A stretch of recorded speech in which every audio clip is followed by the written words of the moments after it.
Minasan, ¿cómo va? Muy buenas noches.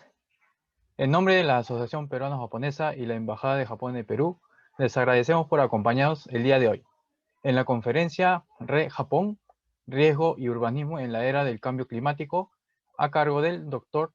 Jin Taira. Este evento se lleva a cabo gracias al apoyo de la Fundación Japón Madrid y a la Universidad de Las Palmas de Gran Canaria por el apoyo en la conferencia. Antes de dar inicio a la conferencia, invitamos al arquitecto José Hayakawa, directivo del Departamento de Cultura de la Asociación Peruano-Japonesa, para que pueda brindar unas palabras. Buenas noches, soy el doctor arquitecto José Carlos Hayakawa Casas y les traigo los saludos de nuestra directora del Departamento de Cultura, la señora Yako Tsushikame de Hiraoka, y procederé brevemente a presentar esta interesante actividad denominada, que es la conferencia denominada Re-Japón, Riesgos y Urbanismos en la Era del Cambio Climático, a cargo del doctor Jin Taira. Él es vicerrector de Internacionalización, Movilidad y Proyección Internacional de la Universidad de Las Palmas de Gran Canaria, profesor titular de la Universidad en Urbanismo y Ordenación del Territorio de la sección de Urbanística del Departamento de Arte, Ciudad y Territorio de la Escuela de Arquitectura de la misma universidad, coordinador de la División de Estrategia Territorial de Turismo y del grupo de investigación reconocido GIR Earthscapes, perteneciente al Instituto Universitario de Turismo y Desarrollo Económico Sostenible de la misma universidad.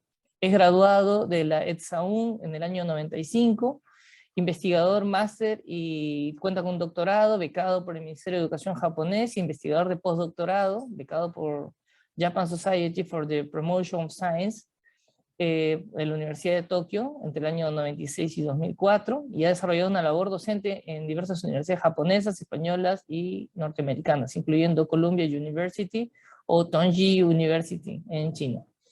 Ha trabajado para arquitectos japoneses como Hiroshi Hara, Arata Sasaki y Toyo Ito, y actualmente desarrolla su labor profesional como arquitecto asociado con los arquitectos Vicente Miralay y Flora Pescador. Es autor de publicaciones y artículos en revistas de proyección nacional e internacional, destacando Re Tokio, premiada por The Japan Foundation y la Fundación Suntory, y su trabajo ha sido reconocido en concursos y exposiciones nacionales e internacionales como en Japón, la Décima Bienal de Arquitectura de Venecia, en Italia, la 9ª Bienal Iberoamericana de Arquitectura y Urbanismo o la 13ª Bienal Española de Arquitectura y Urbanismo. Con gran placer los invito a escuchar la interesante conferencia que el doctor Taira nos va a compartir. Muy bien. Muchas gracias, arquitecto Hayakawa. Bueno, continuamos con las palabras de la señora Keiko Morito, directora de Fundación Japón Madrid. Buenas tardes a todos. Mi nombre es Keiko Morito y soy la directora de Fundación Japón Madrid.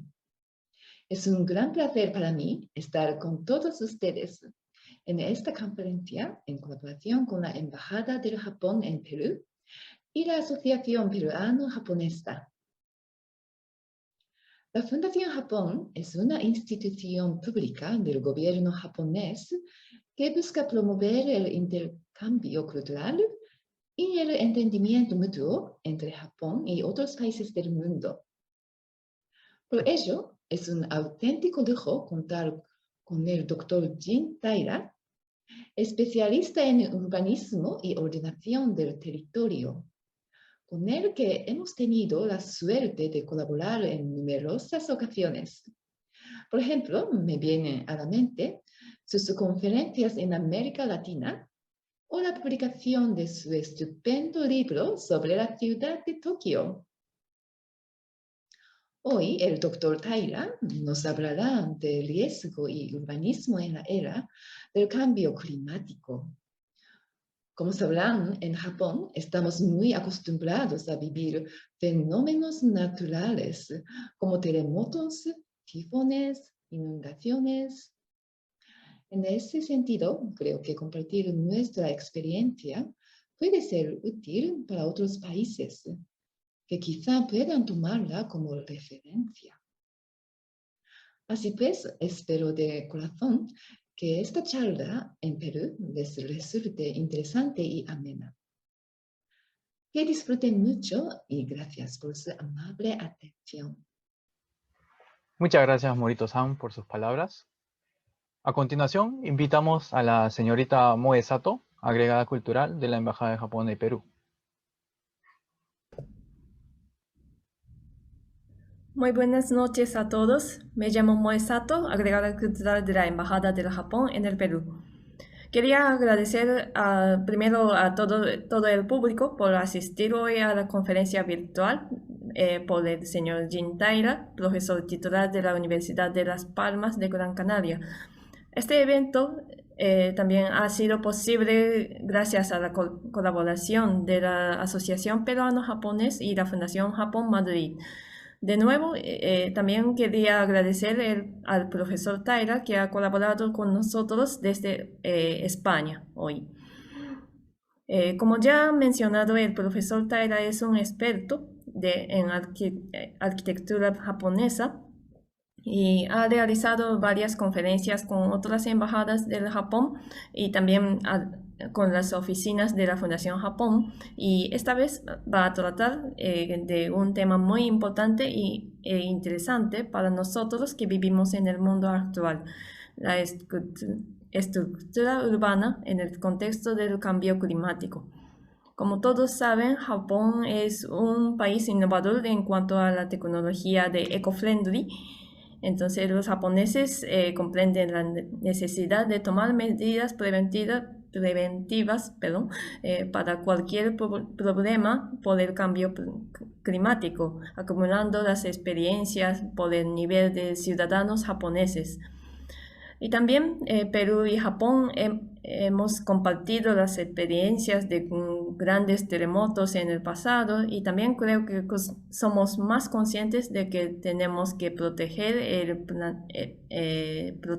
planeta para que no ocurra más desastres naturales. Y espero que la conferencia de hoy les proporcione una buena oportunidad para reconsiderar la mejor estructura urbana, mirando los ejemplos de la estructura urbana japonesa. Y quería mencionar que al final de la conferencia nos gustaría invitarles a rellenar un cuestionario virtual sobre el evento para darnos opiniones sobre el evento de hoy y futuros eventos de la Embajada y la Fundación Japón. Muchas gracias. Muchas gracias a todos por sus palabras. Y bueno, ahora sí daremos inicio a la conferencia a cargo del doctor Jin Taira. Esperamos que disfruten de esta actividad. Adelante, doctor Taira. Muy bien, muchísimas gracias a todos los presentes.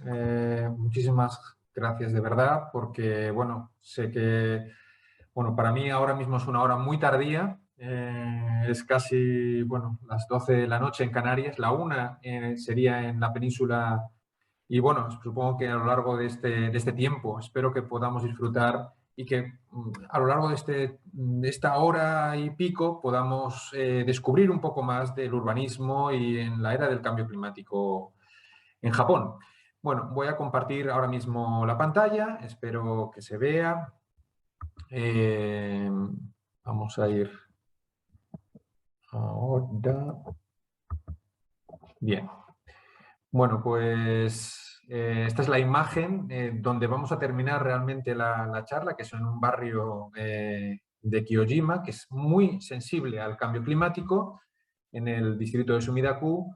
Pero como se ha comentado, hoy vamos a hablar de Re-Japón, riesgo y urbanismo en la era del cambio climático. Y, por tanto, creo que es importante primero explicar también qué significa este título, y lo vamos a hacer a continuación, de dar, por supuesto, mi más profundo agradecimiento a la Embajada de Japón en Perú, a la Asociación Peruano-Japonesa y, por supuesto, a la Japan Foundation o Fundación Japón de Madrid, quien siempre ha confiado en mí para este tipo de conferencias, y por lo tanto me siento absolutamente honrado por su confianza. Muchos de estos trabajos que vamos a ver hoy están basados en el apoyo de la Universidad de Tokio a través del Ministerio de Educación, especialmente dentro del Instituto de Ciencias Industriales de la misma universidad y sobre todo también por el apoyo que recibí también por parte de la Japan Society for the Promotion of Science, y que una investigación que se inicia en los años 90 en Tokio y que sigue hasta nuestros días desde la Universidad de Las Palmas de Gran Canaria, desde donde yo enseño como profesor, y en el Instituto de Investigación en el que yo desarrollo mi trabajo de investigación. Bueno, para empezar tengo que retrotraerme a 1996, cuando yo terminé mi carrera de arquitectura y me vine a Tokio y me encontré con este grupo formidable de investigadores liderados por el arquitecto Hiroshi Hara. Hiroshi Hara llevaba muchos años trabajando en una serie de investigaciones basadas en la semiótica y en la ordenación de diferentes pueblos de todo el mundo para aprender y entender cómo se producían los diferentes asentamientos, no tanto diseñados por los arquitectos, sino diseñados de una manera espontánea por los diferentes indígenas de cada una de las culturas en las que se viajó, se estudió y se tomaron notas, ¿no? Hiroshi Hara es una de las grandes figuras de la arquitectura contemporánea, es además arquitecto de obras tan conocidas como la Estación de Kioto o el rascacielos de Umeda en Osaka. Ha sido el arquitecto de una de las propuestas más radicales que he visto en los últimos años. Es una propuesta de ciudad basada en un módulo de 500 por 500 por 500 metros, idea que luego desarrolla en lo que él llama la ciudad discreta. No voy a extenderme en esto porque prácticamente cada una de estas cosas llevaría casi 2 horas de conferencia. Pero bueno, decirles que él ha estado desarrollando diferentes modelos teóricos de ciudad, y que yo, cuando llegué a Japón, tuve la suerte de participar en una exposición en el Museo de la Universidad de Tokio, donde desarrollaba una serie de maquetas basadas en este concepto de ciudad discreta.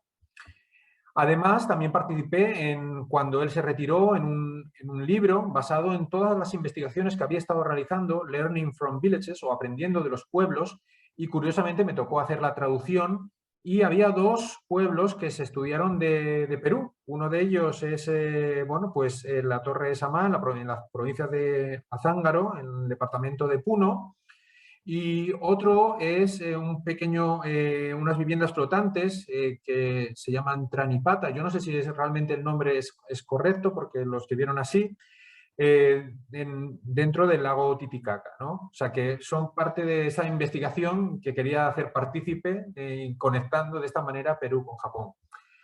Grandes arquitectos que han salido de este laboratorio son arquitectos como Kengo Kuma, que es la persona que está al frente y que es ahora mismo el arquitecto más importante quizás del país, por ser el arquitecto que diseñó el Estadio Olímpico de Tokio. Y a un lado, a su derecha, está un arquitecto que es el arquitecto líder del grupo Siracans, que desgraciadamente falleció hace 2 o 3 años, y a su izquierda está Riken Yamamoto, otro gran arquitecto y discípulo de Hiroshi Hara.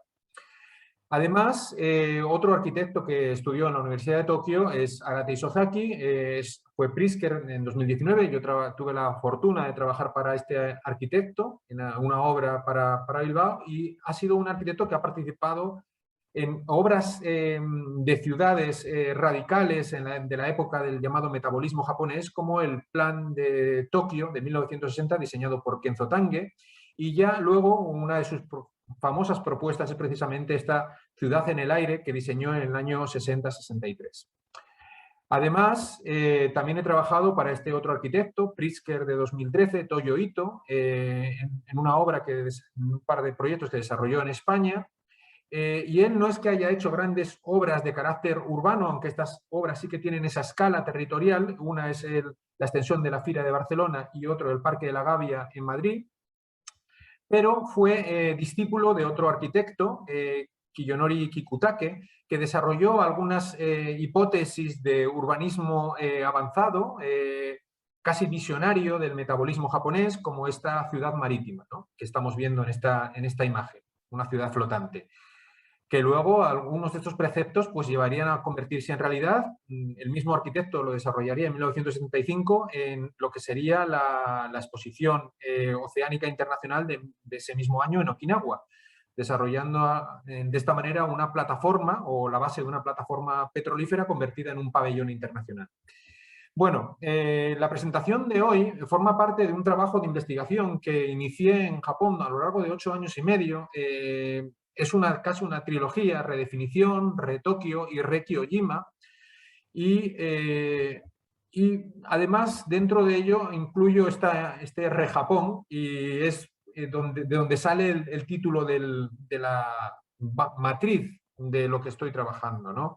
Y ¿qué significa todo esto de redefinición? Bueno, pues redefinición, al fin y al cabo, fue mi tesis de máster. Lo que estamos viendo es la tesis pasada a gran velocidad, y básicamente lo que intento explicar es que todo cambia en todo momento y en cualquier lugar. Por tanto, nada permanece, y esto es una idea que es muy entendida o perfectamente comprendida por la cultura japonesa.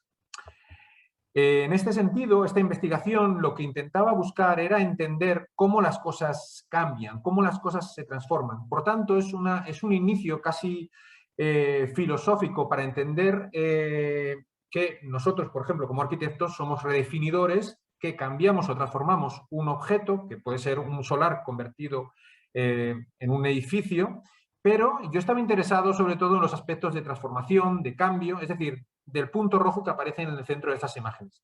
Esta inquietud personal no es nueva. Existen grandes científicos, investigadores o incluso arquitectos que han trabajado en esta idea de recopilar objetos históricos para intentar entender cuál es el siguiente paso, intentar entender cuál es el futuro, por ejemplo, del automóvil, cuando Le Corbusier incorporaba esta evolución del automóvil para intentar entender cuál es el siguiente paso. Bueno, pues yo empecé a recopilar diferentes temas, y aquí tienen 3, una botella de Coca-Cola, una moto de BMW o el espacio urbano del Vaticano en Roma, intentando entender cuáles son aquellos aspectos que nos permiten entender cómo y por qué cambian las cosas, ¿no? En ese sentido, en vez de coleccionar objetos, lo que hacía era coleccionar una colección más interesante, que es, en vez de coleccionar objetos, coleccionaba verbos y atributos. Y en base a este trabajo teórico que desarrollé a finales de los años 90, me llevó a pensar que podría trabajar en analizar objetos grandes o pequeños. Y en este caso, hoy me voy a centrar en los aspectos que tienen que ver la temática de hoy, en hablar sobre Japón, sobre Tokio y sobre Kyojima desde la perspectiva que nos toca hoy, sobre el cambio climático y las amenazas a las cuales nos tenemos que enfrentar todos sin excepción. ¿Qué pasa en Japón? Bueno, pues en Japón pasa lo mismo que pasa en todo el mundo. Es decir, tenemos una gran cantidad de riesgos. Tenemos terremotos, tenemos tsunamis, tenemos deslizamientos de tierras, avalanchas, ciclones, tornados, marejadas ciclónicas, inundaciones fluviales, relámpagos, sequías, volcanes, incendios, olas de calor, olas de frío. Entonces, desde el punto de vista de la planificación, lo que hacemos los urbanistas, los arquitectos, los paisajistas, los ingenieros, es trabajar en medidas para prevenir, para evitar esos riesgos o mitigarlos, es decir, aminorar esos riesgos.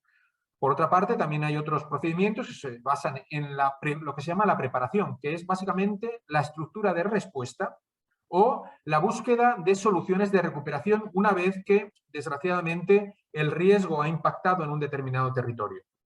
En este sentido, muchos investigadores, científicos, trabajan en diferentes soluciones temáticas. Por una parte puede ser la investigación, por otra parte puede ser la evaluación de riesgos, la generación de planes de prevención. Otros trabajan en la financiación, los seguros, la tecnología de infraestructuras, las ecoinfraestructuras, tecnología de información y comunicación, rescate y tratamientos médicos, productos de articulación, educación y capacitación y evaluación.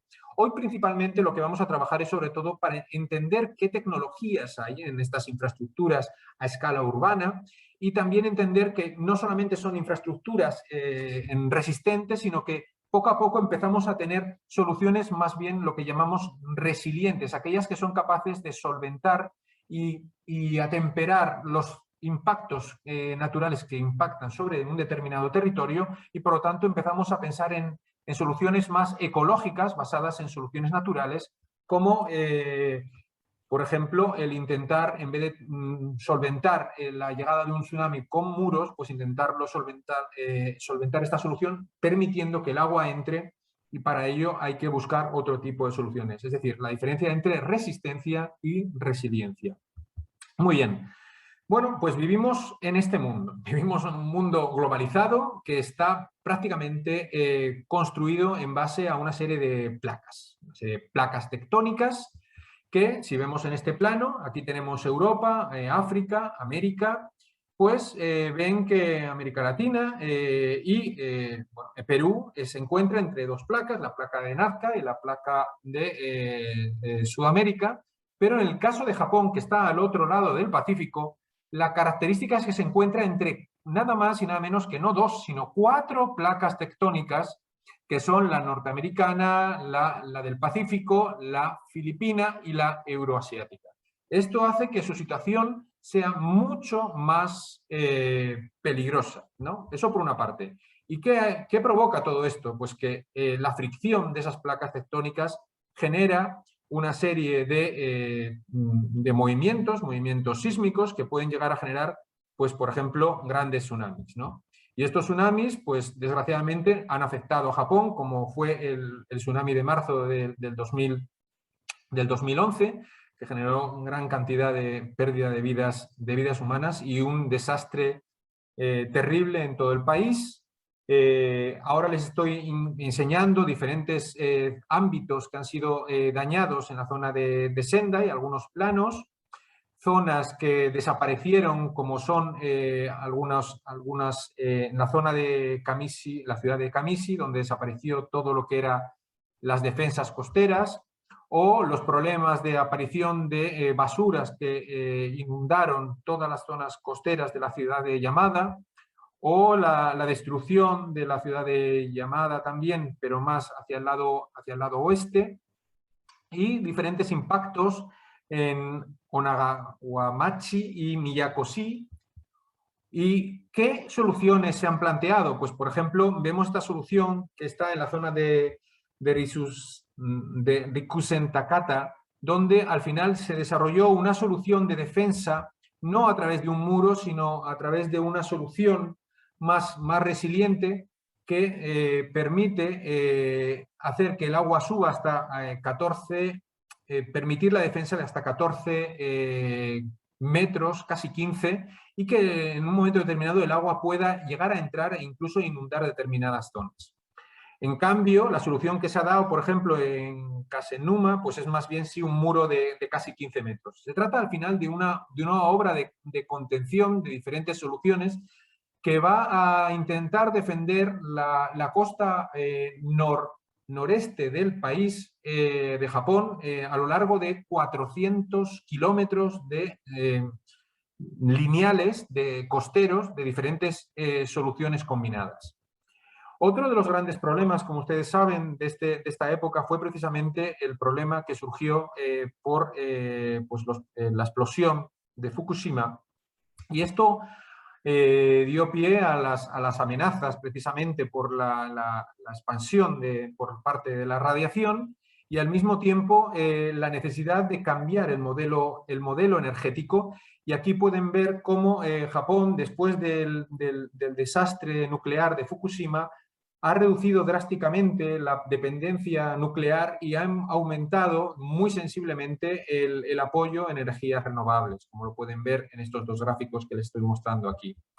Otro de los grandes problemas que se enfrenta en la naturaleza de Japón es precisamente que, coincidiendo con esas placas tectónicas, estamos hablando de un anillo que comparte partiendo desde Chile, Perú, América toda la costa oeste hasta llegar hasta la costa japonesa y bajando, se convierte en lo que se llama el anillo de fuego, ¿no?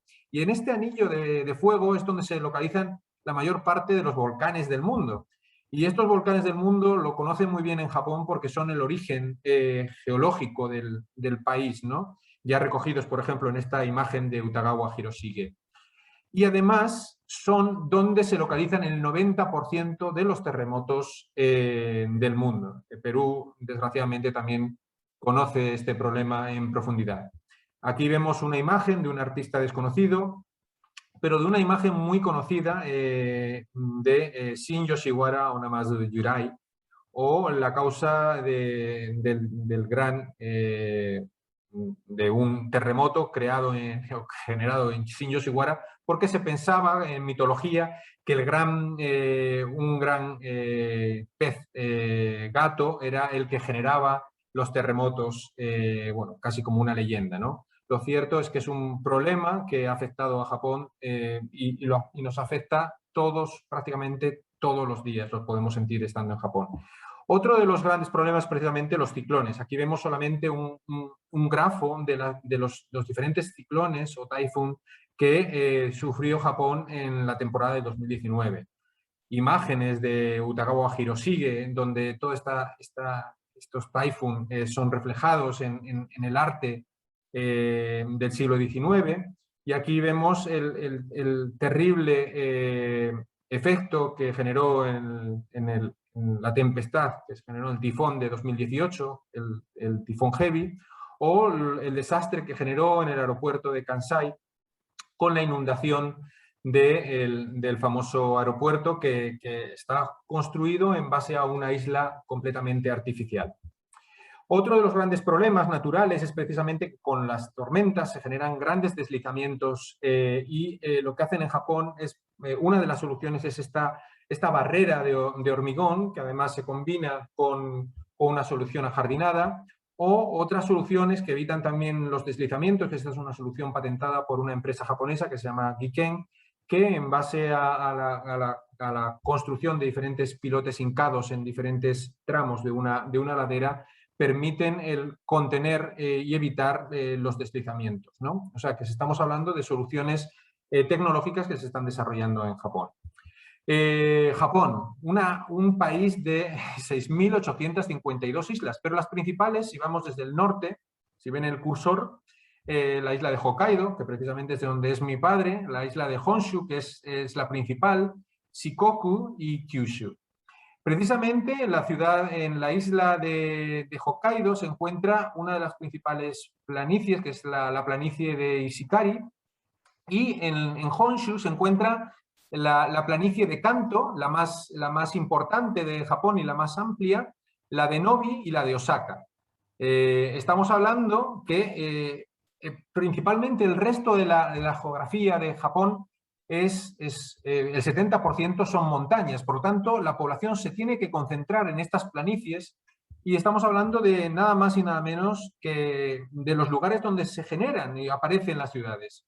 Y esas ciudades son las que prácticamente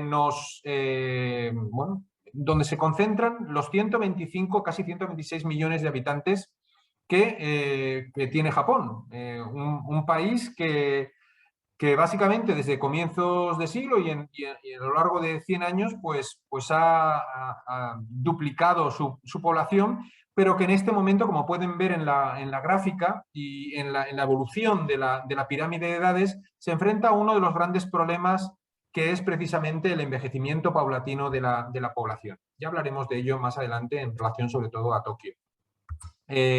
Bueno, pasamos a la tercera parte de la charla y tiene que ver ahora mismo con el trabajo que se ha mencionado antes, que es precisamente Retokio, o vamos a hablar Retokio desde el punto de vista de cómo se enfrenta Tokio al cambio climático o a estos desastres, pero hay que dar algunas nociones previas. Estamos hablando de una capital increíble, que es la capital del país, estamos hablando de una ciudad, una metrópolis tecnificada, con un gran movimiento de personas, con más de 40 millones concentradas, una ciudad muy moderna, con una gastronomía espectacular, al mismo tiempo con lugares no solamente muy modernos, sino también lugares donde hay espacio para lo antiguo, una ciudad que tiene una imagen de día y una imagen de noche. Aquí estamos viendo imágenes de Roppongi, por ejemplo, una ciudad muy sofisticada que cuando llega la noche casi se apaga, ¿no? Pero estamos hablando de una ciudad que empezó llamándose Edo y terminó llamándose Tokio. Una ciudad de 400 años que se inicia a comienzos del siglo XVII, en el periodo Edo, y pasa por el periodo Meiji, que es el periodo de lo que sería la occidentalización, el periodo Taisho, que es un periodo muy corto de un decenio, el periodo Showa, que coge lo que es la Segunda Guerra Mundial y la posguerra, periodo Seige, y ahora mismo vivimos en el periodo Reiwa, ¿no? Bueno, pues para hablar un poco de la ciudad de Tokio hay que empezar yéndonos a la dinastía Tang, a China, porque esta ciudad que están viendo aquí, la ciudad de Xi'an, es el origen del modelo, el modelo urbano de las ciudades japonesas. Esta ciudad está basada en preceptos de la geomancia china, en donde se distribuía en un sistema de cuadrícula, un eje que dividía la ciudad en dos, con el palacio, digamos, imperial ocupando el espacio central y con las parcelas más importantes rodeando precisamente al Palacio Imperial, con dos mercados a ambos lados. Bueno, pues este concepto de ciudad en cuadrícula es, digamos, importado por el Imperio japonés, con quien se llevaba en aquel momento bien, y el conocimiento urbano es importado a Japón, y aquí vemos el ejemplo del la antigua ciudad de Kioto, que se llamaba Heian-kyo, justamente en la fundación en el 794. Como pueden ver y apreciar, la estructura es muy similar, estamos hablando de un eje que divide a la ciudad en dos, el Palacio Imperial ocupa esta primera parte, hay dos zonas de mercado, luego hay diferentes templos, y las principales parcelas más importantes se colocan alrededor del Palacio Imperial. Bueno, una de las características clave de la ordenación es que la ciudad de Heian-kyo se ubica y se coloca en base a los preceptos de lo que antes había mencionado, la geomancia china. Al norte tiene que estar la dirección de la Tortuga Negra, que es la ocupación de grandes montañas. Al sur tiene que haber una zona húmeda y se llama la zona del pájaro bermellón. Al este el dragón azul y hay un río. Y al oeste la dirección del tigre blanco, donde tiene que haber un camino. Esta forma de pensar es también incluso trasladada a la escala de lo que es el Palacio Imperial o a la escala de las pequeñas viviendas. Porque incluso esa forma de distribuir una pequeña vivienda también se dejaba llevar por este esquema Feng Shui para localizar las diferentes funciones de una vivienda. Y esto se incorporó desde China y de alguna manera ha pervivido en la ordenación de muchos de los espacios urbanos y arquitectónicos del país durante muchos siglos. Aquí lo que están viendo es un diagrama de cómo se generó la ciudad de Tokio, la ciudad de Edo. Esto es un diagrama en donde el centro es donde estaba el castillo. En vez de estar en el norte, ocupa una parte central. En vez de ser un palacio, se convierte en un castillo. Y alrededor se van colocando las parcelas importantes, como ocurría en Kioto, pero en vez de colocarse hacia el sur, se colocan al este y al sur, donde están los daimyo, luego los hatamoto o, digamos, siervos de estos señores feudales, y finalmente en esta zona se ubican precisamente el pueblo llano. ¿Qué es lo que ocurre? ¿Cuál es la diferencia entre este esquema y el esquema de Kioto? Pues que es lo mismo, la única diferencia es que en vez de ser una cuadrícula es un sistema en espiral. Y en vez de entrar por el sur, como se entraba en Kioto, se entra por el este. Y en este sentido se produce este sistema de rotación que permite, siguiendo los preceptos de la geomancia china, convertirlo esto en una ciudad ordenada. Aquí ven una imagen ya de uno de los primeros planos conocidos de la ciudad de Tokio, o Edo, en 1632, unos 30 años después de su fundación. El castillo está en el centro. Esta zona de aquí, que ven aquí, es la zona donde se encuentran precisamente el pueblo llano, y las parcelas que están en esta zona son las que están ubicadas por los grandes señores feudales.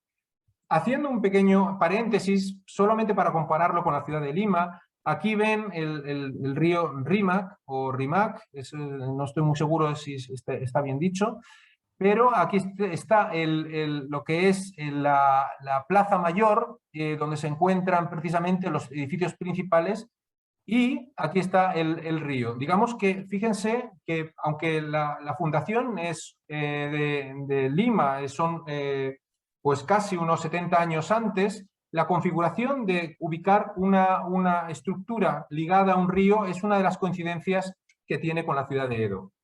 Aquí ya vemos la ciudad de Edo ya en el siglo XVIII, cuando ya se empieza a expandir y pasa claramente del río Sumida, y en cambio la ciudad de Lima se encuentra enclaustrada por lo que es la muralla de la ciudad, ¿no? Ahora, esto es lo que es Tokio en la actualidad, es una ciudad de 40 millones de habitantes, todo lo que ven en color gris son viviendas y lo que ven en rojo son espacios verdes. El espacio verde rojo que ven aquí es precisamente donde se encontraba el castillo de los Tokugawa, origen iniciático de la ciudad de Edo. Y para que comparen con la escala de la ciudad de Lima, aquí les he puesto, aquí sería la extensión de la ciudad de Lima, este sería más o menos donde estaría la Plaza Mayor, y aquí estaría, por ejemplo, Callao, y esta sería toda la costa, para que se hagan un poco la idea de la escala de Lima en relación a Tokio.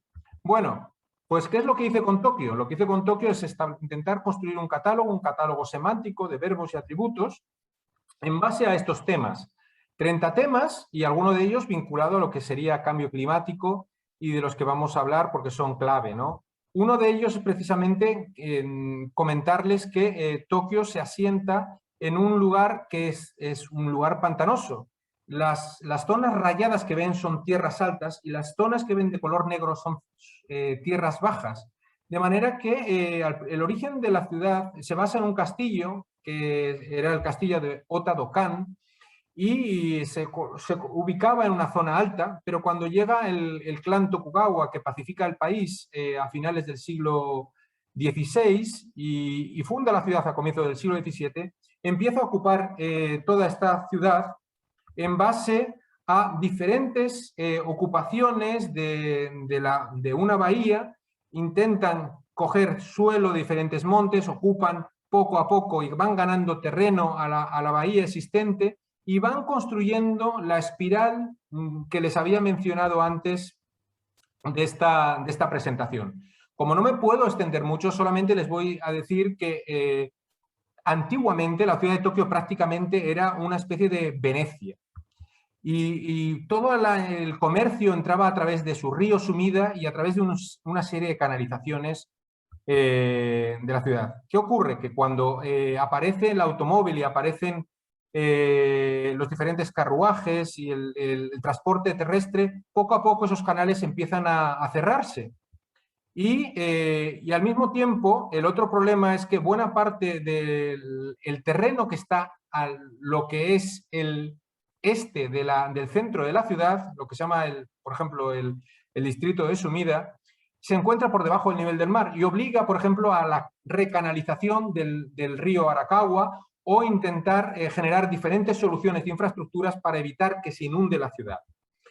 Aquí vemos diferentes soluciones que se han ido tomando en la ciudad para intentar ir ganando terreno a la bahía, y algunas soluciones que se han esto es un plano donde se ven el terreno que ha ido ganando la ciudad hacia lo que es la bahía desde 1900 hasta nuestros días, incluso con una solución nueva para intentar proteger de unos posibles tsunamis diseñada por KPF. Y aquí vemos la solución que ellos plantean para intentar generar barreras para contener esas subidas del nivel del mar por marejadas ciclónicas y que al mismo tiempo pueden proteger a la población de Tokio. Otras soluciones que se han dado es que gracias a ganar el terreno al mar, estas soluciones permiten al mismo tiempo proteger a la gente que vive en el interior de la ciudad, y entre ellas pues esta isla, que es una isla construida en base a las basuras, que han sido además objeto de diferentes eventos durante las Olimpiadas. Otro de los aspectos interesantes de Tokio es precisamente cómo vive la gente. Vive a través de estructuras siempre de madera. madera, que ya puede ser desde el castillo o la vivienda más humilde de Tokio, ¿no? Y aunque ha habido interferencias luego durante la restauración Meiji con la occidentalización del país, incorporando nuevos estilos, la primera arquitectura siempre era de madera. El uso del ladrillo no llegó a triunfar precisamente porque no resistía los terremotos, de manera que realmente la madera ha pervivido durante buena parte de la arquitectura que se hacía hasta el periodo Taisho, y en ese periodo precisamente empiezan a aparecer las primeras viviendas hechas en hormigón armado, ¿no? Bueno, este tipo de tendencia donde la arquitectura de hormigón armado y la de madera conviven se ha mantenido hasta nuestros días, incorporando luego nuevos tipos de arquitectura basado en sistemas de prefabricación.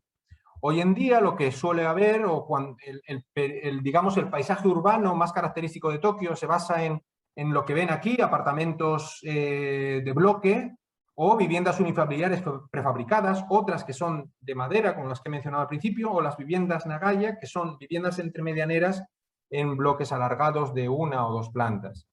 Y aquí ven, por ejemplo, un ejemplo de cómo son estas viviendas que son prefabricadas, que vienen en módulos y que bueno, resisten muy bien a los terremotos y que prácticamente se pueden construir después de haber hecho una cimentación básica, pues prácticamente en 3 o 4 horas se puede montar una sola vivienda. Otro de los grandes problemas que tiene Tokio ha sido siempre precisamente los grandes desastres. Los incendios de Tokio se llamaban las flores de Edo, y hay calculados más de 800 en tan solo 200 años de historia.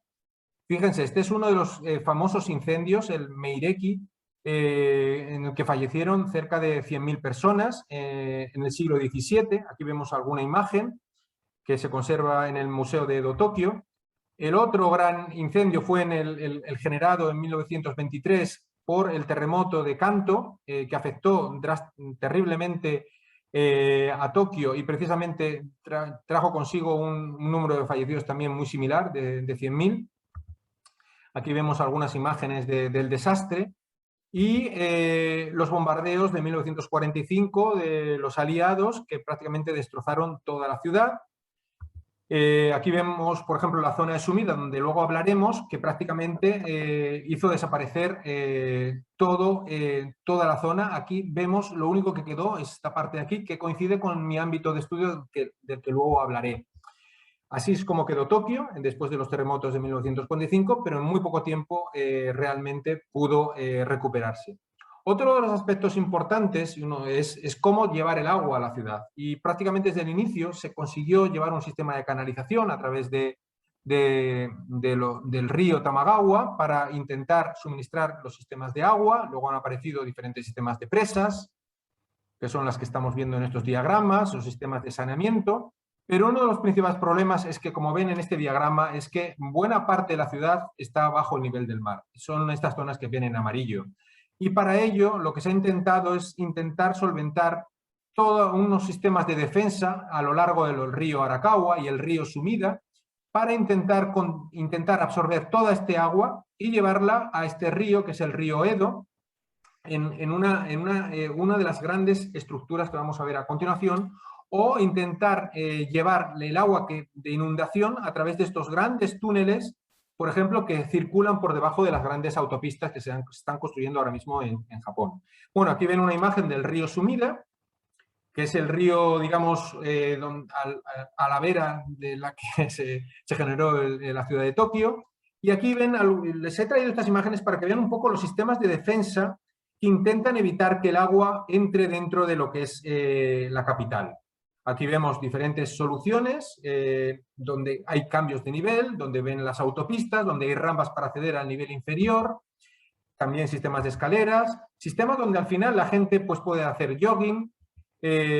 Aquí vemos con los puentes que tienen que pasar de ámbito a ámbito, de islas a islas, pues los sistemas de compuerta. Aquí vemos diferentes sistemas de compuerta, en este caso la compuerta está abierta, otra más. Y este es el sistema que les estaba mencionando antes, que es el gran sistema que permite absorber todo el agua todo el agua que se recoge en momentos de temporales y se traslada, en vez de descargar en el río Sumida o en el río Arakawa, se lleva todo este agua que se contiene en este ámbito en el río Edo. Bueno, otro de los grandes problemas, como he mencionado antes, son los incendios. Entonces, muchas veces los incendios son creados además o provocados por los terremotos. O sea, que terremotos e incendios van de la mano. Y estos son algunos planos en la época de Edo, donde se generaron lo que se llaman fire breaks o cortes contra incendios, ¿no? O sea, eran espacios de vacíos donde se evitaba que se pudiese construir. Después del desastre del gran terremoto de Kanto, también se crearon parques o grandes calles para intentar mejorar el comportamiento contra los incendios de la ciudad de Tokio. Y llegó a haber un plan muy interesante de hacer un cinturón verde para proteger de esto la ciudad, pero al final, desgraciadamente, se convirtió en un sistema de defensa durante la Segunda Guerra Mundial. Actualmente, lo que hay en Tokio, y esto es muy interesante, es que toda la ciudad está programada para que la gente pueda desplazarse a diferentes puntos de seguridad con diferentes circuitos, de manera que todo el mundo que viva donde viva, sabe qué recorrido tiene que hacer para ir a estos puntos de seguridad y que la gente esté protegida. Esto es una ciudad realmente de 40 millones de habitantes y está pensada a esta escala. Actualmente no solamente es esto lo que se plantea, la creación de sistemas y calles y sistemas de evacuación, sino también seguir creando áreas o cortes de contraincendios y mejorar también el comportamiento de diferentes áreas para que sean resistentes al fuego.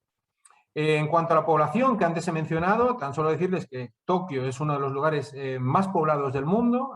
Como ven, ahora mismo se pensaba que iba a bajar la población, pero realmente sigue creciendo y ahora mismo estamos alrededor de unos 14 millones de habitantes, donde entran y salen una gran cantidad de población diariamente. Hubo unas prospecciones pensando que la ciudad iba realmente a perder población para el año 2020, y se pensaba que iba a bajar 2 millones, pero realmente ha seguido creciendo hasta 2 millones más, y esto quizás es debido a la inmigración. Bueno, en base a este escenario, el profesor Ono de la Universidad de Tokio planteó la idea de una ciudad verde que lo llamó la Fiber City. Pero bueno, es una idea de ciudad que intenta recuperar aquellas zonas donde la gente va a perder o ámbitos de la ciudad que va a perder población, convertirlas en ámbitos vegetados que se convierten al mismo tiempo en zonas de seguridad.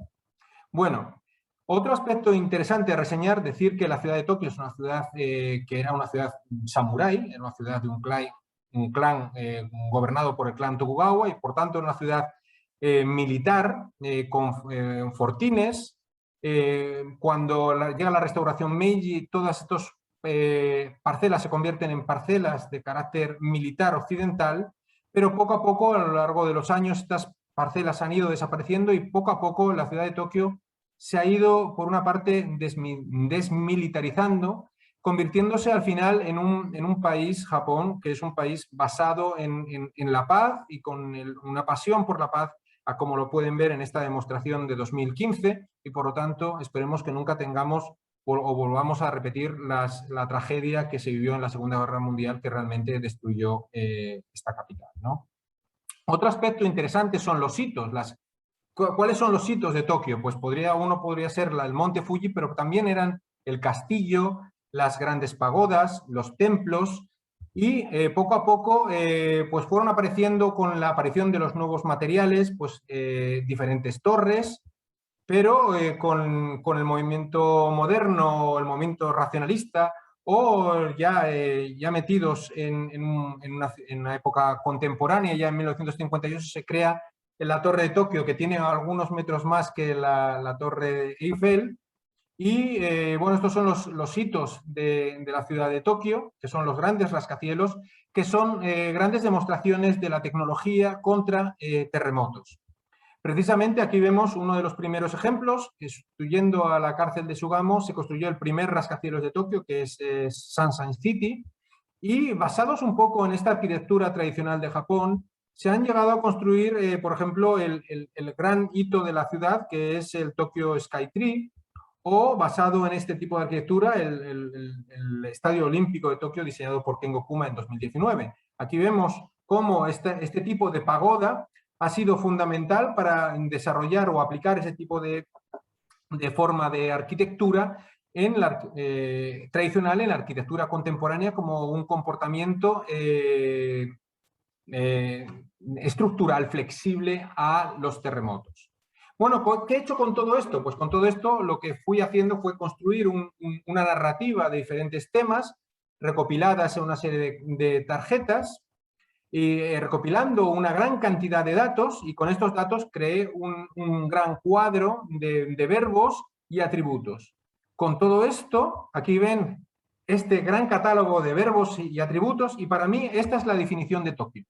Esta es la definición de Tokio completa, basado en todos estos preceptos. ¿Para qué me sirve? Pues para estudiar la cultura de Tokio, para ser un método analítico, para ser un manual de diseño e incluso pensar cómo podría llegar a ser el futuro de la ciudad. No me puedo meter, bueno, esto es parte de mi tesis doctoral y por tanto no puedo extenderme mucho más, pero decirles que yo sigo trabajando en esta idea, sigo trabajando, pero ya aplicada a islas como laboratorios del cambio climático. Es una línea que, partiendo de esta idea, pues ha servido para investigar, para divulgar, para aplicarlo a la docencia.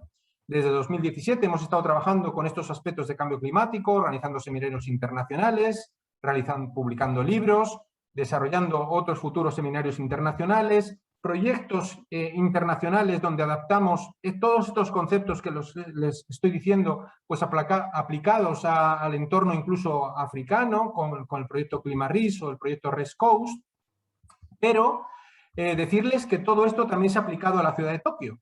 De manera que desde un punto de vista docente he estado trabajando pues, desde 2017-2018 en un evento que era el 150 aniversario de las relaciones diplomáticas entre España y Japón. Estuvimos trabajando entre estudiantes españoles de mi universidad y estudiantes de la Universidad de Tokio, 34 estudiantes, para hacer 18 proyectos que fueron expuestos en la Embajada de España en Tokio. Luego desarrollamos otra exposición ya con el Tokyo University of Science, Rika Daigaku, también trabajando con temas de cambio climático, en este caso en la bahía de Tokio.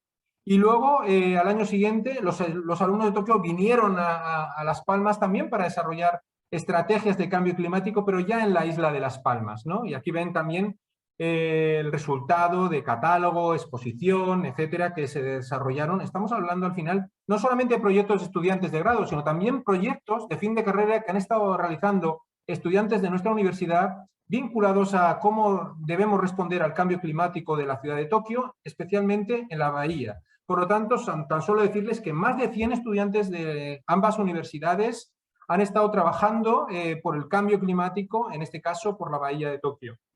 Bueno, ahora pasamos ya a la última parte, donde hemos pasado del gran concepto de la redefinición al concepto de cómo cambia y cómo le afecta a Japón todo este problema del cambio climático, cómo de ahí pasamos a la escala de Tokio y ahora pasamos a una escala mucho más pequeña, a una escala que es la escala de un barrio, que se llama Kyojima. Este barrio que ya he mencionado antes se encuentra en el distrito de Sumida y que está bajo el nivel del mar. Entonces, yo llevo desde el 2004 trabajando en este trabajo, que ya voy posiblemente por más de 4.500 folios de trabajo, y a ver si algún día consigo presentarlo. Y bueno, es un trabajo que siempre que no tiene fin, porque, bueno, esta es la imagen que se puede ver desde Tokyo Skytree, que antes he mencionado, porque es un lugar increíble, con una grandísima densidad de población, pero ¿cuál es el problema? Esta es una carta de grados de riesgo desarrollado por el Tokyo Metropolitan Government. Y aquí ven que la zona más negra o la zona más oscura son las zonas de máximo riesgo. Y ahí es donde está precisamente el barrio de Kyojima, que además está dentro de lo que se llama el plan de áreas de desarrollo prioritario para crear un cinturón de cortafuegos dentro de la ciudad. Y aquí vuelvo otra vez a estar en el distrito de Sumida, mi ámbito de estudio. ¿Por qué? Pues porque es el ámbito con mayor riesgo en caso de colapso de edificios, porque son todos de madera, en caso de incendio y en caso de riesgo general. Como ven, tiene una calificación y un rango de riesgo 5, una de las zonas de mayor riesgo de la ciudad. Bueno, aquí les presento la increíble estructura de Kyojima, que es una zona hiperdensa, Kyojima Nichome, y que aquí ven una foto donde pueden ver que está a menos 0,5 por debajo del nivel del mar, y esto es un cartel que les indica que es una zona de estancia para poder marchar de una zona de parada intermedia antes de poder ir a la zona final de seguridad que antes les he mencionado. De manera que este punto, por ejemplo, de esta foto es un ámbito de salida y de escape. ¿Cuál es el otro problema? Como pueden ver, la arquitectura es muy humilde, la arquitectura es antigua, es una arquitectura en madera, es un barrio más humilde, no hay tanto dinero, no hay tantos fondos para a veces reconstruir, aunque ha cambiado mucho. Y bueno, en base a este gran riesgo, el Tokyo Metropolitan Government lo que planteó era tirarlo todo y construir grandes bloques de danchi o bloques de apartamentos. Pero claro, esto generó un gran problema porque ahí vivía una gran cantidad de gente y dijeron, mira, aquí no. Y entonces se produjo una situación interesantísima porque lo que provocaron es que el gobierno metropolitano de Tokio tuviera que dar un paso atrás y se desarrolló uno de los primeros prototipos de diseño urbano basado en diseño comunitario, donde las personas tenían algo que decir. Y de manera que la transformación no era tan radical, ¿no? Y luego, en 2012, apareció un plan decenal para intentar reforzar lo que eran las salidas de seguridad que antes he mencionado y que ha seguido desarrollándose no solamente desde el 2012, sino también hasta nuestros días. Este es nuestro área de estudio. Bueno, ¿y qué es lo que se hace? Pues básicamente, aparte del plano que les he enseñado hace 2 láminas, en un barrio tan denso como el que tenemos, lo que se hace es intentar construir y abrir un poco la carretera principal de acceso y de seguridad y construir y edificar edificios que sean resistentes al fuego y que aquellas zonas que sean de interés puedan desarrollarse también con edificaciones que sean también resistentes al fuego, además de incorporar diferentes espacios libres. Es decir, pasar de un tipo de arquitectura como esta que están viendo aquí, que es muy de gran riesgo, a un tipo de arquitectura que se empezó a hacer con lo que se llama el diseño comunitario o en japonés machizukuri, en estos 2 ejemplos que están viendo ahora. Es decir, entonces mi pregunta de todas maneras y mi preocupación era, oye, de acuerdo, estamos cambiando, estamos haciendo la ciudad más segura, pero lo que echaba en falta es que esta zona tiene muchísimo carácter, un carácter muy interesante y muy especial. Y lo que está pasando es que no hay una regulación estética, no hay una regulación basada en la forma de vivir. Y entonces han empezado a aparecer diferentes edificios de gentrificación. Es decir, de una situación en la que poco a poco empiezan a aparecer edificios de gente con dinero en esta zona, ¿no? Incluso aquí lo ven con una casa un poco más sofisticada y con un Mercedes.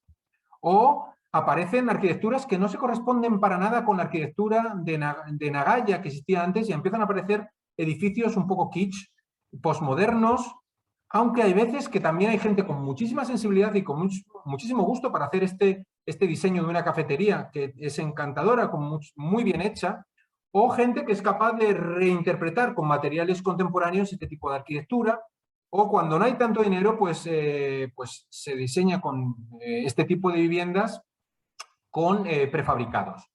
Bueno, también hay soluciones intermedias que se están promoviendo en este barrio, y una de ellas es precisamente unos sistemas para flexibilizar el comportamiento y rigidizar la solución del comportamiento estructural cuando hay terremotos y se están moviendo estas estructuras de madera. Y aquí lo ven, esto es un sistema que permite, al colocarlo en los marcos de las puertas, estos sistemas tensores que permiten recuperar de una manera resiliente las tensiones que se producen en un terremoto. Bueno, esto forma parte del trabajo que estuve haciendo, lo que les estaba diciendo, los 4.000 folios, esta es la metodología, son 5 volúmenes que he estado trabajando, uno de ellos era precisamente aplicar mi concepto de redefinición al barrio de Kyojima. Es un barrio con muchísimo encanto, con casas muy pegadas unas a otras, con una cierta nostalgia, aunque haya un pequeño espacio con un poquito de verde. está envejeciendo mucho, pero hay espacio para la juventud. Y bueno, estamos hablando de un ámbito que tiene más o menos unas 7,5 hectáreas, que tiene una longitud de unos 500 por unos 200, se divide en 27 sectores. Es un ámbito que principalmente se ha construido en un barrio principalmente residencial. Todo lo que ven en verde son ámbitos construidos en madera, además, con no solamente unas carreteras principales, pero con unas carreteras basadas un poco en los pantanos que existían antiguamente, y se están empezando a aplicar diferentes conceptos y líneas de ordenación y de zonificación para intentar que las calles principales se construyan con edificaciones basadas en edificios resistentes al fuego, que tengan incluso altura. Aquí vemos algunos conceptos urbanísticos y luego las diferentes infraestructuras de agua, de saneamiento, de telefonía, etcétera, etcétera. También quería enseñarles en el siguiente plano algunas imágenes de la zona de 1600, de 1700, de 1800, cuando en esas primeras épocas no había plano siquiera. Aquí ven cómo era solamente, bueno, pues en 1800 una zona donde no había ninguna edificación, y poco a poco a lo largo de este camino serpenteante empiezan a aparecer primeras edificaciones, y en 1930 prácticamente después del terremoto de Kanto, de 1923 prácticamente se empieza a ocupar. Después de la Segunda Guerra Mundial sobrevive milagrosamente, ¿no? Y entonces es una estructura que se ha mantenido intacta desde 1925, por eso es tan interesante, ¿no? Aquí ven la primera imagen completa de 1963, diferentes planos donde cómo ha ido evolucionando a lo largo de todos esos años, y toda esta transformación a lo largo de los años pues ha sido recogida en diferentes diagramas para intentar entender cómo ha ido cambiando este distrito de Kyojima. Aquí vemos algunas imágenes de un recopilatorio gráfico de cómo ha ido cambiando, no me voy a extender en esto, y las diferentes transformaciones que han sufrido cada una de las viviendas para intentar adaptarse a los cambios producidos en este distrito, que es uno de los ámbitos con mayor riesgo de todo Tokio. Entonces, en resumen, llegué a un pequeño catálogo de verbos y atributos como he hecho con Tokio, pero aplicado a Kyojima, y en la segunda parte lo que hice fue una locura de catálogo. Básicamente, sacamos foto a todo, sin excepción, en base a un trabajo con varios estudiantes de la Universidad de Tokio que me estuvieron ayudando, sacando fotos cuando no existía ni el Google Earth, prácticamente no existía ni el Internet. Y bueno, estuvimos trabajando, hicimos un catálogo completo de vivienda por vivienda. Tenemos casi 800 viviendas, y les digo que es una locura. Aquí ven algunas imágenes, no les puedo poner esto porque tampoco quiero extenderme y no quiero aburrirles pero esto es un vídeo donde saldrían las 800 viviendas de las fotos que hemos estado tomando, y a cada foto tienen más de 40 datos diferentes, recopilando hasta el número de botellas, el número de ventanas, puertas, colores, materiales, estado, una auténtica locura de trabajo que no tiene fin, porque cada vez que voy a Kyojima ha cambiado el 20-30% del territorio, o sea que cada vez que voy allí me dan ganas de llorar. Bueno, es un trabajo imposible de abordar, pero bueno, me está llevando toda una vida. Pero bueno, aquí ven diferentes, por ejemplo, cómo cambia. Vengo un día y al día siguiente lo han pintado. Voy al día siguiente y un edificio que estaba de una manera cambia de esta otra. Llego al día siguiente y este edificio lo han tirado. Y así, bueno, pues con ganas de llorar, pero recuperando y recogiendo datos y cambios hasta volverme absolutamente loco. Y estos son, por ejemplo, una recopilación de muchos temas. Por ejemplo, si ustedes saben que en Japón las viviendas no se pegan unas a otras, entonces estos son espacios intermedios entre vivienda y vivienda. O datos de materiales, datos de vegetación, de las personas, de los animales, de los añadidos, de las bicicletas, de las cajas, etcétera, etcétera, etcétera, etcétera, etcétera. No los voy a aburrir más. Y aquí ven, pues luego, otro año más, 15 años más tarde vuelvo y saco estas fotos ya con otras herramientas digitales, y si vuelvo ahora, pues tendré mejores cámaras y podré hacer mejores fotos. O sea, yo creo que publicaré esto a la edad de 90 años posiblemente. Espero llegar a esa edad. Y bueno, otra de las cosas que hicimos y fue muy interesante fue hacer un cuestionario. Preguntamos, aquí viven cerca de unas 2.000 personas, menos, unas 1.700. Pero lo que hicimos fue preguntarles una serie de preguntas para ver cómo podríamos hacer una solución para Kyojima, ¿no? Entonces hicimos este cuestionario, la gente nos contestó, lo tradujimos al inglés, nos contestaron unas 180 personas. Estos son los datos estadísticos de las personas que nos contestaron. Entonces les preguntábamos, ¿ustedes creen que es urgente que hagamos un entorno seguro? Y el 71% de la gente nos dijo que sí. Les preguntamos, ¿ustedes creen que es importante respetar el sentido de comunidad que tiene la ciudad o este distrito? Y nos dijeron, el 31% nos dijo que sí.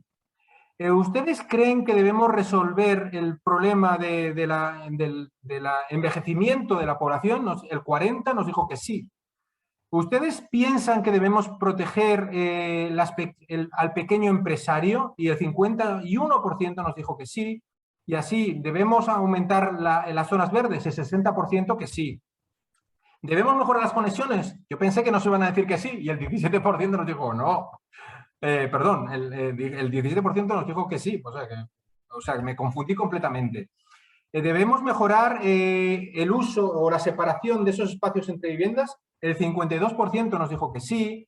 ¿O debemos hacer arquitectura que pueda protegerse a los terremotos, a las inundaciones? El 65% nos dijo que sí. Debemos producir un reglamento que permita proteger la comunidad. Y este es mi proyecto. Y solamente nos dijo que bien el 22%. Aquí casi me pongo a llorar, pues digo, pues entonces algo estoy haciendo mal. Pero luego me fijé que mucha gente no sabía qué contestar. Toda esta zona que ven en blanco, aquí, es que Japón no tiene este tipo de normativa y por eso ahí está la innovación de este trabajo. Y eso es lo que quería incorporar, porque sí tenemos en España, tienen ustedes, normativa estética, normativa urbanística, para no solamente protegernos de los problemas del cambio climático, también del carácter, proteger la arquitectura que surge de un carácter y una forma de vivir. Y eso es lo que quería incorporar aquí. Y por lo tanto, bueno, pues también la última pregunta era, ¿debemos intentar buscar soluciones para atraer a la gente joven? Pues lógicamente sí. Y bueno, diferentes ideas que fueron recopiladas. Imagínense todo este trabajo. Pues pasamos al cuarto tema, que es activar. Y entonces hicimos propuestas. Esta fue mi primera propuesta casi de estudiante cuando tenía 26 años. No la voy a explicar porque si no me van a abandonar aquí y me voy a quedar solo hablando de este trabajo, pero les voy a enseñar solamente las imágenes. También estuve trabajando sobre el lugar, haciendo exposiciones con la gente de Kyojima. Y aquí, por ejemplo, me ven con los niños dibujando con tizas, haciendo lo que se llamaba el paint path, jugando con los niños en el barrio, o haciendo una instalación con la gente de los barrios, o haciendo proyectos con estudiantes de arquitectura, para buscar posibles soluciones de cómo se podría mantener esta arquitectura en este lugar. O una exposición en la que participé el año durante la pandemia, ¿no? Y finalmente la idea era, ¿qué hacer con todo esto? Pues intentar construir un reglamento para Kyojima. Y esta es la parte final.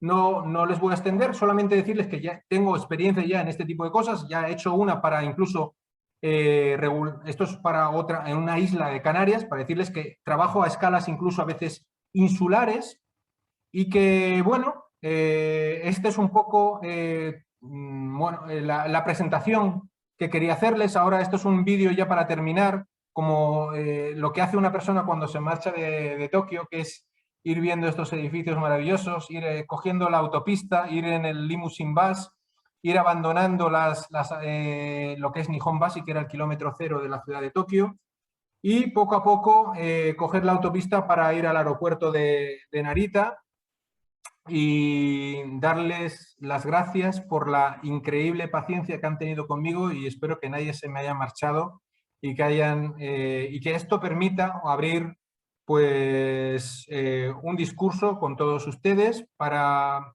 lo que ustedes consideren y seguir discutiendo sobre el riesgo del urbanismo en la era del cambio climático, si tienen alguna pregunta. Muchísimas gracias.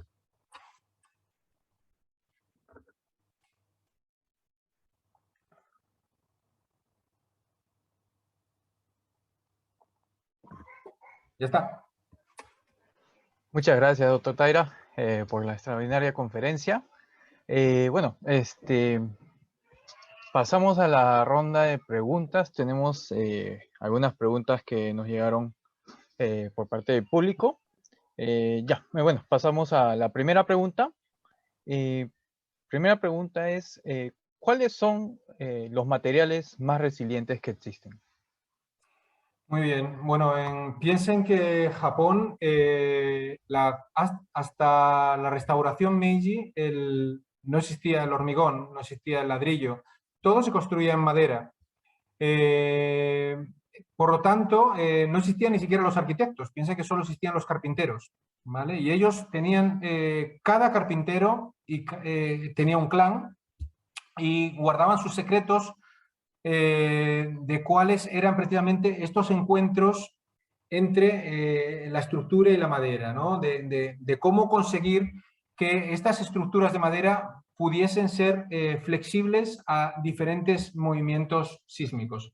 Por supuesto, no eran infalibles, pero el conseguir tener conexiones estructurales que sean flexibles y no nudos rígidos, permiten precisamente una mayor resistencia y, por lo tanto, resiliencia de la arquitectura al movimiento sísmico, por ejemplo.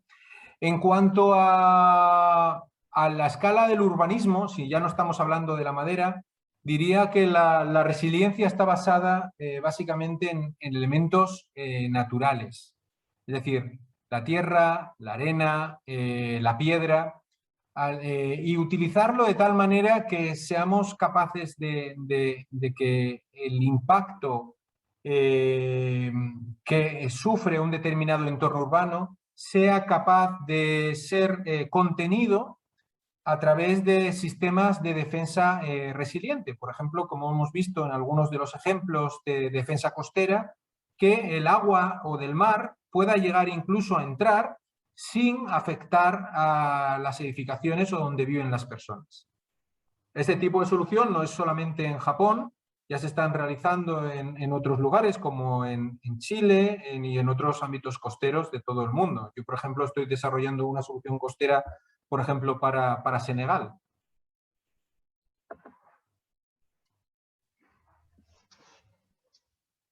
Muchas gracias. Ahora pasamos a la siguiente pregunta.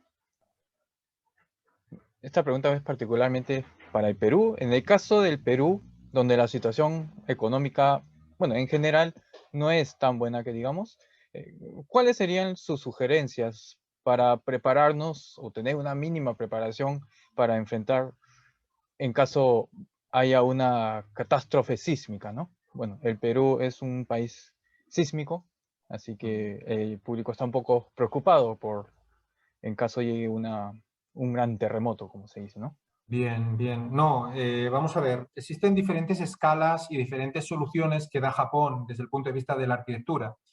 Yo un poco de lo que he estudiado de los diferentes desastres que ha sufrido el Perú, muchas veces estaban vinculados incluso a los materiales que se utilizaban para la construcción, por ejemplo, el adobe, ¿no?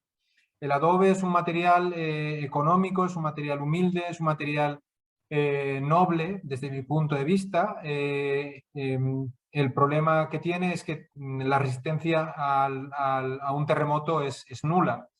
Existen a lo mejor soluciones intermedias, habría que buscar soluciones intermedias con el adobe, pero es más complicado. Lo cierto es que, por ejemplo, en Japón, para buscar soluciones más económicas se utiliza la madera como material principal, que no es un material caro, y lo que se está intentando para evitar los incendios es intentar utilizar madera ignífuga, ¿vale? Eso por una parte.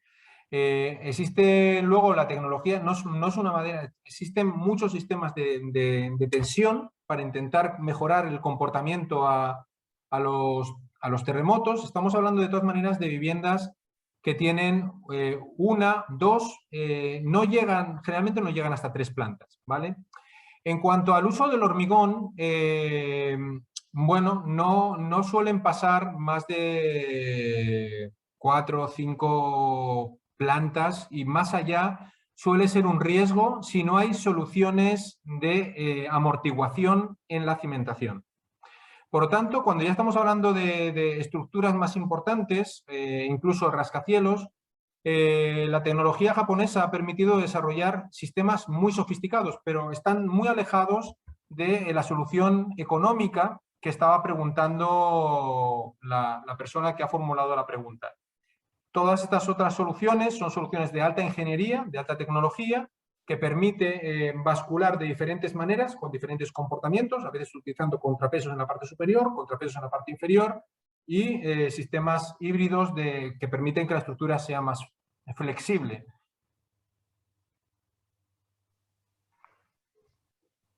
Muchas gracias. La siguiente pregunta es, para nosotros que estamos empezando un proyecto de conformar la primera compañía de bomberos peruano-japonesa, en dicha conferencia fue un gran aporte. La pregunta es, ¿cómo diseñar una estación de bomberos resiliente sin dejar la funcionalidad que requiere y manteniendo parte de los detalles tradicionales de la cultura como están considerando el cambio climático en el diseño de viviendas y en el urbanismo? Bueno, me voy a ofrecer como arquitecto, ¿eh? Bueno, es broma, es broma. Me parece muy interesante esto. Vamos a ver, la cultura de los bomberos en Japón, como bien saben, es una de las culturas más ricas que se han desarrollado en Japón. Es fascinante, es fascinante. Yo lo he mencionado por encima, pero bueno, pues una ciudad que ha tenido 800 incendios en 260 años, implica que Tokio ha desarrollado con sus flores de Edo o sus incendios una gran cultura, y por lo tanto un sistema de protección que funcionaba por distritos, funcionaba con sistemas de torres, campanas, puntos de vigía y todo esto con madera. Vamos a ver, desde el punto de vista funcional, podrían utilizar una estructura de madera, podrían hacer también una estructura de acero, pero también con soluciones de nudos articulados. Es otra alternativa. Resiliente. La resiliencia siempre está muy vinculado al ámbito en el que se ubica el edificio. Por lo tanto, hay que entender, vamos a ver, ¿dónde se ubica el edificio? ¿Se ubica en un entorno natural? ¿Se ubica en un entorno urbano? El entorno urbano está en el centro de la ciudad, está en los alrededores, está en una topografía. Es decir, la resiliencia se puede enfrentar desde diferentes puntos de vista. Es decir, podemos ser resilientes desde el punto de vista estructural, podemos ser resilientes desde el punto de vista incluso, la verdad es que es un concepto que se está ampliando muchísimo, incluso a los aspectos no solamente medioambientales, sino también incluso sociales e incluso económicos. De manera que es un concepto muy amplio que si solo nos centramos en la parte arquitectónica, yo les diría, basándonos en cómo ser resiliente, les hablaría de la estructura, les hablaría de los materiales a utilizar, materiales naturales, materiales que sean capaces de no deteriorarse o si se deterioran, que no cueste a lo mejor reciclarlos y volver a utilizarlos en la fachada. Y, por supuesto, la funcionalidad está por encima de todo. Es decir, no olvidar nunca que, por supuesto que un edificio tiene que ser bello, pero si no cumple la función para la que ha sido levantado, es un error de partida. Muchas gracias, muy interesante. Y bueno, ojalá que este proyecto se haga realidad muy pronto, ¿no? Muy bien. Compañía de bomberos Felicidades por la peruanos japoneses. iniciativa. Me parece maravilloso. Muy bien. La siguiente pregunta tenemos aquí. Profesor, en los meses de lluvias en la sierra peruana se producen muchos desbordes de ríos y deslizamientos de tierra. ¿Qué tan costosos son los sistemas de contención? Levantar un sistema de contención. Miren, hay varios sistemas de contención. El primer sistema de contención básico, primero son las pendientes de los terraplenes, ¿vale? Si el terraplén tiene una proporción de 3:2, es decir, imagínense 3 metros de longitud por 2 de altura, o 30 metros por 20 metros de altura, generalmente el terraplén es estable, pero si están en una situación topográfica más extrema, hay que reforzar esa solución. Y bueno, para las soluciones más estables, muchas veces se utilizan a veces redes de coco, que no son tan caras, que permiten generar y hacer crecer vegetación, que con la vegetación a veces se consigue estabilizar la ladera, pero cuando pasas de esa inclinación de 2:3, como he mencionado antes, y llegamos a otras inclinaciones, empieza a ser muy problemático, muy arriesgado y poco a poco caro. Las soluciones que hemos visto son soluciones que, imagínense, prácticamente hacerle una máscara a una ladera, una máscara de hormigón, casi como una red, pero hecha en hormigón, pues se pueden imaginar que no es una solución barata, desgraciadamente. En ese tipo de soluciones o situaciones, lo ideal es no construir en esas zonas, ámbitos urbanos, cuando hay riesgo. Por eso existen planos y planes de riesgo que cartografían el territorio y tienen que especificar dónde hay zonas que se pueden edificar y zonas donde no se deben edificar porque son de alto riesgo. Yo sé que muchas personas han vivido a lo mejor cientos de años en determinados lugares y se resisten a moverse, pero piensen también que es un riesgo para su familia y a veces, si no se toman las precauciones, yo creo que es más importante vivir que aferrarse a un trozo de tierra. Por lo tanto, piénsense muy bien antes de tomar esas decisiones, ¿no?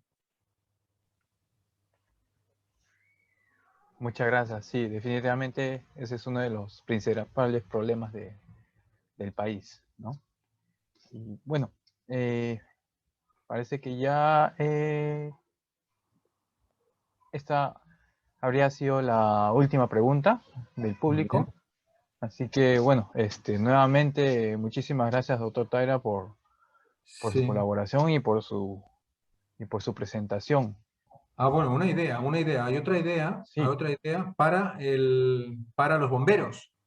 Sí. Hay un material muy interesante, que es la madera, que con una aplicación de quemar la madera para protegerla de la lluvia. Y eso es una aplicación japonesa tradicional y hace que la madera sea de color negro. ¿Vale? Shoshugi se llama. Bueno, y eso para mí es todo. Muchísimas gracias, Ricardo. Muchísimas gracias por tu paciencia. Muchísimas gracias por esas preguntas maravillosas que espero que hayan servido a la audiencia. Y agradecer por supuesto, a la Embajada de Japón, a ti, a Sato Moe, por supuesto. Me siento muy honrado por todo su apoyo. Fundación Japón, les debo la vida en el sentido que siempre cuentan conmigo y me siento muy honrado y por supuesto a las diferentes universidades y que han confiado en mi trabajo y en mi dedicación para divulgar la arquitectura y el urbanismo, no solamente como si fuera una revista, sino desde el punto de vista también de la reflexión teórica, que nos permite también pues, conocer pues un poco más en profundidad lo que es el pensamiento japonés, que creo que nos permite conocer y aprender y mejorar a nosotros como personas que nos enfrentamos al medio ambiente, al cambio climático y por tanto, ser más responsables en un mundo al que debemos dar respuesta, y que espero que esto haya permitido contribuir con un pequeño granito de arena a que todos seamos un poquito más responsables. Muchísimas gracias.